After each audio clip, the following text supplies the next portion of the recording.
Salut et bienvenue sur ma chaîne. Moi, c'est Laurent Boyo. J'aimerais partager avec toi une thématique très capitale qui fera que ta vision des choses soit changée, que ta manière de concevoir les choses soit changée, que ta manière de dépenser également soit changée. Il s'agit de la pauvreté et de la richesse.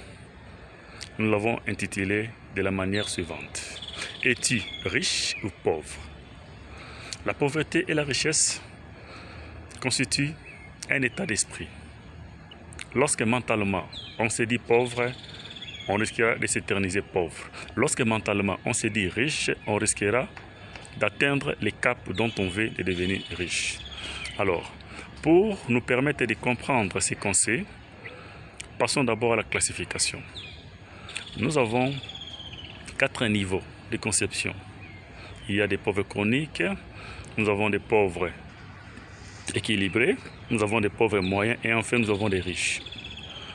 Les pauvres chroniques sont des personnes avec qui leurs dépenses sont supérieures aux revenus. C'est-à-dire que ces gens de personnes travaillent beaucoup et ils continuent toujours à travailler. Car avant même d'atteindre la fin du mois, ils s'endettent. Ils ont des dettes par-ci par-là. Le vécu quotidien, l'accoutrement, surtout le vécu quotidien. Alors, et c'est fait quand on arrive déjà à la fin du mois et le pauvre monsieur reçoit de l'argent, il doit d'abord penser à payer les dettes pour garder la confiance de là où il a l'habitude de s'endetter. Alors, la deuxième classification, nous avons des pauvres équilibrés. Là, ce sont des personnes avec qui leurs dépenses sont égales aux revenus. Donc, si par exemple, ils reçoivent $100, ils ont bien budgétisé que toutes les dépenses reviennent autour de ces $100. Et de telles personnes doivent toujours continuer à travailler. Et ils travailleront toujours pour maintenir ces mêmes caps. Et dans la troisième classification, nous avons des pauvres moyens. Les pauvres moyens sont des personnes avec qui leurs dépenses sont inférieures aux revenus.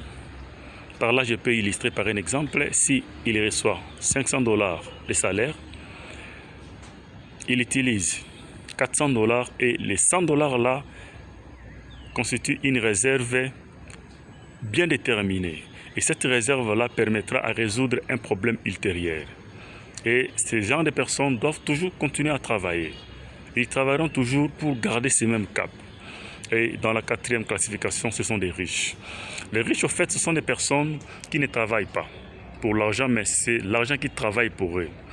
Donc, les riches sont des personnes qui ont compris les principes de l'épargne. Et de ce qu'ils ont comme revenu, ils réservent 10% à l'épargne. Et ces 10%-là est constitué à l'investissement. Ils ne dépensent pas, quels que soient les problèmes, quelles que soient les difficultés. Ils gardent ces 10%-là destinés à l'investissement. Et les riches, par conséquent, ne peuvent pas travailler pour l'argent. Parce qu'un riche, la personne qui a déjà atteint ses caps, il a la possibilité de ne pas être au travail. Il sait qu'il y a des personnes qui travaillent pour lui. Il peut ou ne pas être là. Il peut piloter les activités à distance. Et nous devons quitter les caps des pauvres chroniques, des pauvres équilibrés et des pauvres moyens pour atteindre le niveau des riches. Comme je l'ai dit tantôt au départ que la richesse et la pauvreté est un état d'esprit, moi je crois et je suis certain que je suis déjà riche. Comme cela est un concept qui réside dans notre esprit, dans notre mental, mentalement, je me dis que je suis déjà riche parce que je me suis préparé en conséquence. Et il ne reste que la matérialisation. La matérialisation se fait au fil du temps. Ça ne se fait pas du jour au lendemain. Il faut une bonne préparation pour rencontrer une opportunité afin que cela puisse éclore et devenir riche. Donc je t'invite, toi qui me suis, toi qui prends ce temps de me suivre, que tu dois également quitter les caps de la pauvreté chronique, la pauvreté équilibrée et la pauvreté moyenne pour atteindre le sommet qui est la richesse. Et dès que nous allons atteindre ces caps, nous serons en même de bâtir un monde meilleur, de bâtir un monde viable, de bâtir un monde nouveau, de designer selon notre manière de concevoir, de designer selon nos envies, selon nos goûts et selon nos choix. Alors, toi qui as pris le temps de me suivre, je t'invite à passer à l'acte. Il est très important que nous puissions devenir riches d'abord mentalement.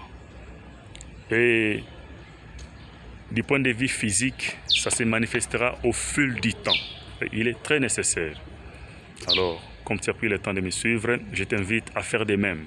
Je t'invite d'abord à faire enrichir ta pensée, à faire enrichir ton cerveau par des lectures, par une mise à niveau nécessaire pour que cela te parvienne facile.